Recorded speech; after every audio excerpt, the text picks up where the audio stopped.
Madame, Messieurs, bonsoir et bienvenue à cet autre rendez-vous d'information sur Spectrum Télévision. Il est 20h.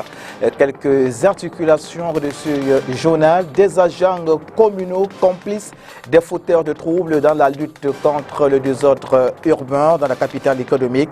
Ceci serait à l'origine de la récurrence, voire recrudescence du phénomène de l'occupation des emprises par les commerçants. Notre reporter Oriane Donkin nous amène ce soir au marché nu d'Aïdo, c'est dans le premier arrondissement de la ville de Douala. Les parlementaires de la Chambre basse viennent de s'accorder sur l'adoption du projet de loi visant à ratifier et à réguler l'activité du commerce du tabac au Cameroun. Ni John Fundi ne bénéficie pas d'un asile politique aux États-Unis d'Amérique.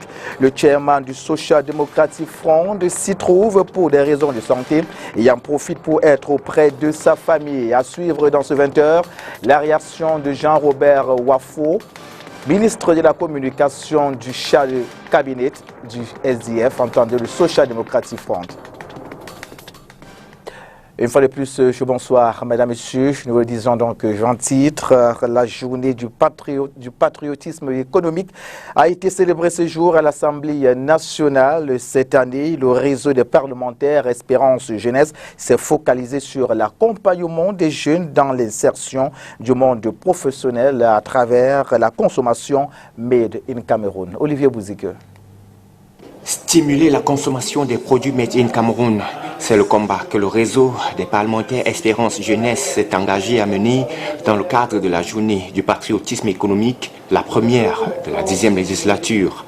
Pour l'honorable Joshua aussi, président de ce réseau parlementaire, l'interpellation est prioritairement adressée au pouvoir public. Il faut absolument qu'on donne une place de choix à tout ce qui est fait au Cameroun, à toute la valeur ajoutée camerounaise dans la commande publique et aussi dans nos comportements. Donc déjà, il faut le déclic comportemental et c'est pour ça qu'il était important de commencer avec les parlementaires. Et ensuite, nous allons continuer ce plaidoyer, que tous les députés soient des véritables ambassadeurs de ce problème-là. Au-delà, le RG s'inquiète également du taux de chômage des jeunes au Cameroun. Pourtant, les idées et les projets ne manquent pas, sauf que la plupart agonisent par manque d'accompagnement. Souvent, on a des idées qu'on ne peut pas mettre sur pied, faute de moyens. Il y en a trois composantes. Il y a l'artisanat d'art, l'artisanat de services, l'artisanat de production, qui sont les viviers, les richesses au Cameroun. Et si l'État met les moyens sur cet artisanat-ci, l'économie du Cameroun va grandir. Aussi, faudra-t-il promouvoir l'intégration des jeunes dans les cercles de prise de décision. Une bataille que le Conseil national de la jeunesse du Cameroun s'est engagé à remporter. Par exemple, la mandature 2019-2020 des députés jeunes travaille sur l'entrepreneuriat et l'insertion socio-économique des jeunes. Et donc, ces jeunes parlementaires sont des jeunes qui créent une valeur ajoutée à la croissance économique du Cameroun à travers la promotion du Made in Cameroun par sa jeunesse. Il faut noter que cette journée du patriotisme économique édition 2020 était placée sous le thème « Consommons camerounais » pour promouvoir l'entrepreneuriat et l'emploi jeune.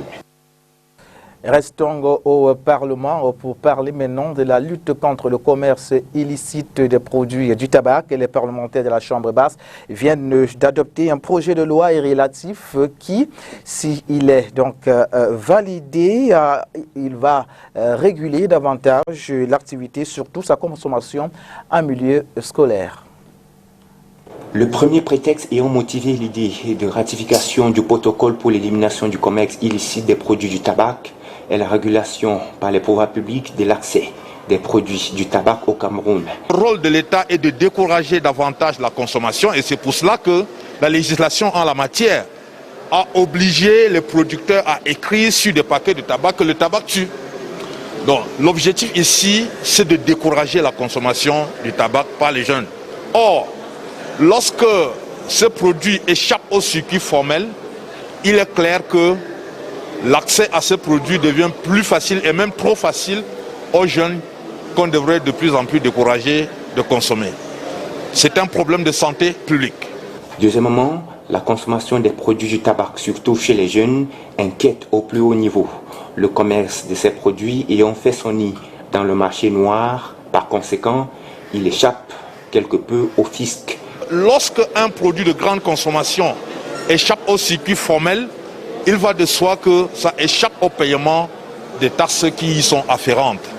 Donc cette convention vise à résoudre ces deux problématiques, à l'effet de renforcer les dispositions législatives en matière de lutte, pas seulement contre la consommation du tabac, mais également de décourager la prospérisation, la prospérité du commerce illicite de produits de tabac. La ratification de ce protocole permettra de mieux contrôler le commerce de ces produits sur le marché, mais aussi de rationaliser sa consommation par la population. D'ailleurs, la crise sanitaire a déjà démarré cette campagne. Dans ce instant, c'est dur. Ça ne donne pas parce qu'il y a beaucoup de corona. Il y a pas d'avoir le marché même plus jusqu'à. On souffre seulement. Défendu par le ministre du Commerce, le texte a été adopté par les députés point par point. Couverture santé universelle au Cameroun, le ministère de la Santé publique en collaboration avec son partenaire technique et financier, l'Organisation mondiale de la santé, ont présenté ce jour à Yaoundé les stratégies de financement et de développement du projet, un projet dont la mise en œuvre est très attendue au Cameroun. Mireille Sabier. Au moment où le coronavirus bat son plein au Cameroun, les organismes internationaux s'intéressent à la couverture santé universelle, qui est un moyen favorable à un pays, car plus la population est en bonne santé, plus le développement économique de la société a des chances d'être palpable. Couverture santé universelle pour nous au Cameroun, donc dans cette stratégie, nous avons abordé les 3 questions clés. Donc la CSU va résoudre au Cameroun, c'est celui de l'équité. Donc pour que tous les Camerounais, quel que soit leur niveau, puissent accéder aux soins de santé. Et le deuxième point, c'est effectivement donc l'accès à ces soins de santé. Il faut qu'ils soient de qualité et de qualité suffisante. C'est la deuxième thématique que nous avons dans notre stratégie de CSU. La troisième, c'est celui de coût des ménages. Il faut le dire, au Cameroun, les populations dépensent beaucoup pour les problèmes de santé.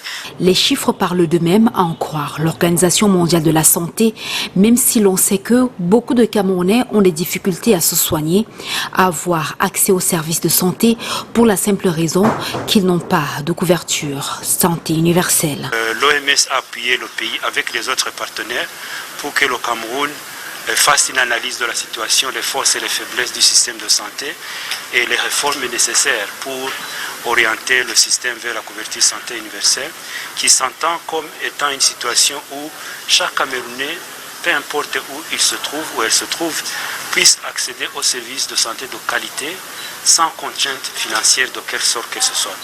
Et donc de passer d'un système où vous avez 70% des dépenses de la santé qui sont supportées par les ménages vers un système de mise en commun, de partage de risques, mais surtout d'accès au système de santé, aux services de santé de qualité.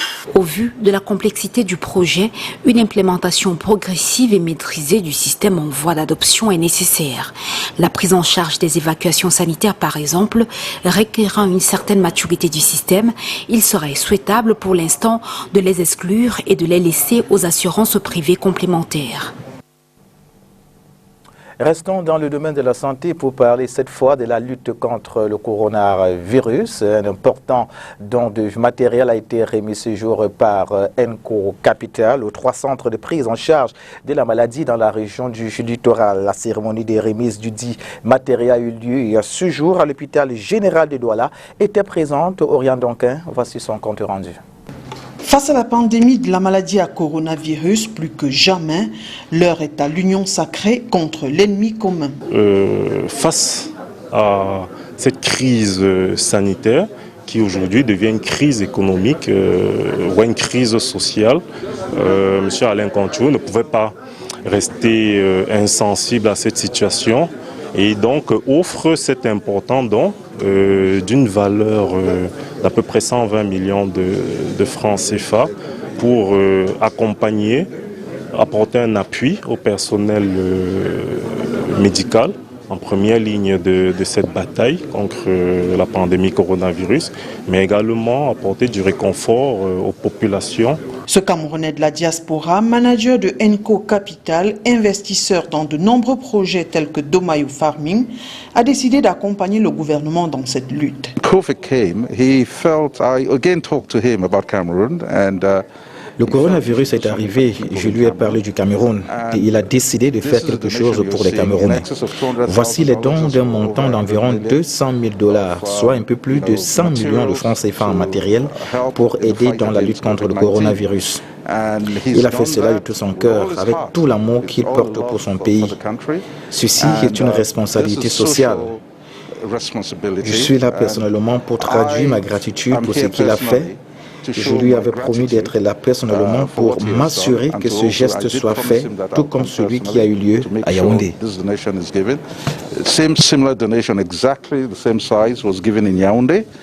Après Yaoundé dans le centre, ce 23 juin a été l'étape de Douala dans le littoral. Ce don a été distribué en 2 temps. Le 16 juin dernier, la remise officielle a été faite avec le ministre de la Santé à Yaoundé et la moitié du don a été donc mis à la disposition de la cellule de lutte Covid dans le centre. Et aujourd'hui, nous remettons l'autre moitié à la cellule de lutte contre la pandémie à Douala. Et donc, c'est 3 hôpitaux qui bénéficieront de ces équipements. L'hôpital général où nous sommes, l'hôpital gynéco-obstétrique et pédiatrique de Douala, mais également l'hôpital La Quintini. Les bénéficiaires sont heureux et reconnaissants, mais gardent la main tendue. Nous voyons que nous pouvons protéger notre personnel. Nous pouvons aussi s'occuper de nos malades. On a eu des thermomètres qui étaient difficiles à avoir. On a des respirateurs qui seront utiles pour les malades très graves, même si c'est 5 ou 10% de ces malades. Tout est là et ça sera une très bonne chose. Mais c'est aussi, vous avez raison, parce que nous avons reçu des dons. Covid est là. Nous ne savons pas pour combien de temps. Nos ressources sont très limitées. Et ça veut dire que nous sommes encore demandeurs. Et nous sommes sûrs que ça sera utilisé pour la bonne cause. Ce sont respirateurs, gants médicaux, masques de protection à usage médical, masques chirurgicaux et autres thermomètres frontaux qui constituent ce don. Objectif, protéger, faire le diagnostic et sauver des malades. Alors que les énergies humaines se mettent ensemble pour pouvoir contrer le coronavirus, la question de la construction anarchique des bâtisses, le désordre urbain, l'occupation des sols dans des zones à risque et la promiscuité dans nos villes continuent de s'opposer avec acuité. Occasion saisie par d'autres rédactions pour faire un tour ou faire vivre la réalité quotidienne dans les quartiers de Yaoundé, surtout en cette période de pandémie du coronavirus. Notre guide de ce soir, c'est Mireille Sabdi. Elie Gedzoua, lieu dit derrière Fécom, c'est dans l'arrondissement de Yaoundé 1er. Pas d'eau courante, pas d'énergie électrique. Le gel hydroalcoolique par ici, on ne sait pas réellement ce que c'est et à quoi cela sert. Le savon est une denrée rare pour ces familles presque oubliées. Face au coronavirus, c'est le sauve qui peut. Par exemple, comme je ne travaille pas, je n'ai même pas moyen de payer le masque. Parce qu'il faut au moins utiliser 3 fois par jour. Alors, mais si on paye de 200 là, obligé, tu utilises, tu laves. Comme mes masques sont là. Le regard désespéré, nous laissons ce papa du 3e âge seul assis sur sa véranda. Nous faufilons entre les maisons, agrippés au mur ou à seau pour pouvoir rejoindre le groupe d'habitants que nous apercevons non loin de là. Ici, l'on attend toujours l'aide du gouvernement pour appliquer les mesures barrières. De tous les blocs, bloc 1, bloc 2, il y a Yaoundé 1, comme Djongolo 4, Djongolo 5, est-ce qu'on a eu, mais on a attendu, on ne sait pas où ça court, où ça va venir quand on ne sait pas. Si certains ont accepté de se prononcer sur la pandémie à coronavirus, d'autres très courroucés ne veulent même pas en entendre parler. On lave les mains, on aborde les cache-nez, mais cela ne sert à rien. Car pour eux, dans le coin, il y a des situations pires que le coronavirus qui datent des lustres et auxquelles le gouvernement ne veut pas remédier. Oh, de l'autre côté là, c'est grave. Oh là là là là. L'inondation. C'est-à-dire, une fonde, comme tu m'as eu, avec cassé tout le derrière là-bas. Une fonde inonde toutes les maisons que vous voyez là. Jusqu'à Chimbalambou. Tout le quartier s'y est inondé. Rien, même pas envoyer les engins pour dégager. Les agressions des jeunes qui sortent de loin, c'est grave. Tu ne peux pas laisser ta porte ouverte, peut-être que tu vas puiser l'eau au puits là. Quand tu reviens, on a déjà piraté soit la télé, soit le téléphone. C'est parti. Le quartier, il n'y a pas de lumière, qu'on va éclairer les lampadaires dans le quartier. Rien. Et nous sommes dans Yaoundé premier. C'est trop grave. Les meilleurs voisins du président. Yaoundé premier, tu vois étudier là. Mais ça ne donne pas. On est obligé de se consoler avec la manière. Le vrai frère de quelqu'un. Pour ce citoyen camerounais, l'on ne peut changer la manière dont le chien se couche. Il le dit parce que là d'attendre que le gouvernement puisse améliorer leurs conditions de vie, les sauver du paludisme qui tue plus que le coronavirus avec son avalanche de moustiques qui a fait son nid dans ces eaux stagnantes, fruit des multiples inondations qui à leur tour ont fait fuir certains habitants du coin, aujourd'hui devenus des sans domicile fixe à Yaoundé. Le chairman Ni John Fundi n'a pas bénéficié d'un asile politique aux États-Unis d'Amérique. Le président du Social Democratic Front, ou devrais-je plutôt dire le chairman, s'y trouve pour des raisons de santé et en profite pour être au chevet de sa famille. D'après le ministre de la Communication du Shadow Cabinet, Jean-Robert Wafo, ces allégations sont nourries par les détracteurs de ce parti politique. Suivons sa réaction à travers cet élément. Le chairman John Fundi est aux États-Unis, il est auprès de ses petits-enfants. Il a quelques bobos liés, n'est-ce pas, manifestement à son âge. Mais de là où il est, il suit attentivement ce qui se déroule dans ce pays. Il communique avec les responsables politiques du parti. Et bien évidemment, il se trouve que ceux qui distillent, n'est-ce pas, ces allégations infondées ont tout à perdre. La recherche permanente du buzz pour le buzz, la recherche permanente, n'est-ce pas, qui de nuit à l'image d'une personnalité politique ne justifie pas tout. Donc Facebook et de façon globale les réseaux sociaux ne sauraient justifier certains écarts de comportement ou de langage. Il ferait mieux de se taire quand ils n'ont absolument rien à dire. L'occupation anarchique des emprises dans la capitale économique continue de se frayer un chemin au nez à la barbe de l'autorité locale. Constat à faire sur le terrain. Les agents communaux seraient donc des complices de ces fauteurs de troubles. Aurélien Donquin nous amène au marché New Deido, dans le premier arrondissement de la ville de Douala, où ce phénomène dicte sa loi.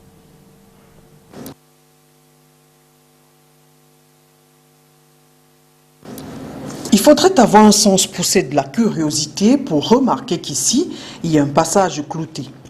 Loin de s'interroger sur la date de son prochain renouvellement, fort est de constater que nous sommes sur un axe à deux voies, dont la moitié de chaque, et les trottoirs font désormais office de marché.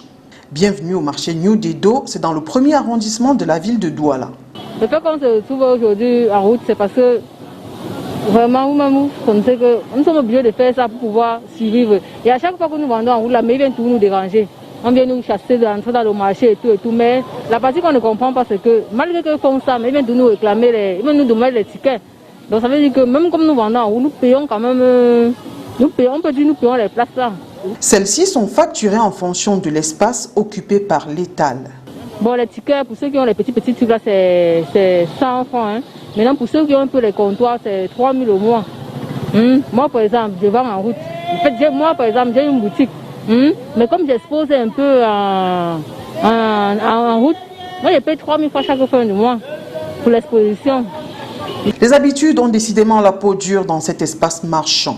On se souvient qu'en avril 2019, ces commerçants installés sur les emprises avaient été déguerpis à coups de pelleteuses. Les agents communaux avaient été indexés et le sous-préfet d'alors, Jean-Marie Tchakui, avait annoncé l'ouverture d'une enquête afin de traquer les agents véreux. En attendant les résultats, commerçants et agents continuent leur train-train quotidien, comme quoi, chasser le naturel, il revient au galop.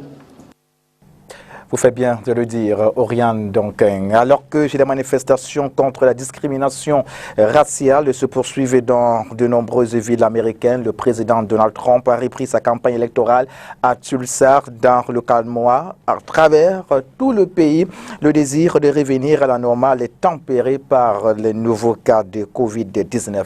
Plus de détails avec VOA.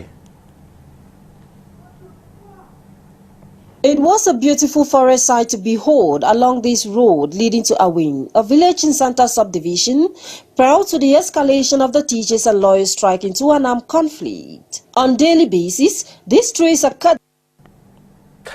Voilà, quelques difficultés avec cet élément de VOA. C'est donc ici que nous mettons un terme à cette autre édition d'informations sur Spectrum Télévision. D'autres informations fraîches, ce sera demain dès 8h et nous reviendrons à 20h pour d'autres informations. Restez fidèles, mesdames et messieurs, nos programmes se poursuivent en temps réel sur Spectrum Télévision. Bonsoir à tous et à toutes.